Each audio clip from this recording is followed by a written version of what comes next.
শীতকালে ঠান্ডা থেকে বাঁচতে অনেকে পরিধান করেন থার্মাল জ্যাকেট, সোয়েটার কিংবা শাল। গরম কাপড় কনকনে ঠান্ডায় শরীর গরম করলেও হাত পা দুটোই হয়ে থাকে বরফের মতো ঠান্ডা। বিশেষ করে বয়স বাড়লে শীতকালে হাত পা ঠান্ডা হওয়ার সমস্যা বেশি দেখা যায়। শীতে হাত পা সহজে গরম হতে চায় না, কারণ ঠান্ডায় হাত ও পায়ের রক্তনালী সংকুচিত হয়ে যায়। এতে রক্ত প্রবাহে তৈরি হয় বাধা। হাত ও পা ঠান্ডা থেকে রক্ষা করতে পরতে পারেন পায়ে মোজা এবং হাতে গ্লাভস। এক্ষেত্রে উলের বোনা মোজা বা গ্লাভস পরলে ঠান্ডা থেকে মিলবে বেশি উপকার। এছাড়া ব্যবহার করতে পারেন হিটিং প্যাড, যা ঠান্ডায় দিবে গরমের অনুভূতি। হাত পা গরম রাখতে হাতের তালু এবং পায়ের আঙ্গুলে মালিশ করতে পারেন সর্ষের তেল বা নারকেল তেল।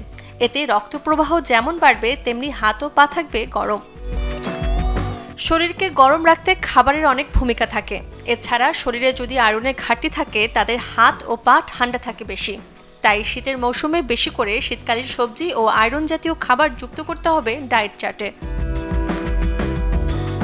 কনকনে ঠান্ডায় বেশিরভাগ মানুষই লেপ বা কম্বলে থাকতে পছন্দ করেন, যার কারণে শারীরিক পরিশ্রম কমে যায় অনেকটাই। এতে পায়ের পাতা ও হাতের তালু ঠান্ডা হয়ে থাকে।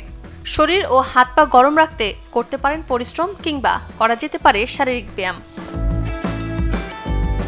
শীতে অনেকে ঠান্ডার ভয়ে পানি পান করতে চান না। এতে শরীরে দেখা দেয় ডিহাইড্রেশন, ফলে হাত পা ঠান্ডা হওয়ার সম্ভাবনা থাকে বেশি। তাই ঠান্ডায় প্রচুর পরিমাণে পান করতে হবে পানি। সূচনা হাসান, চ্যানেল 24।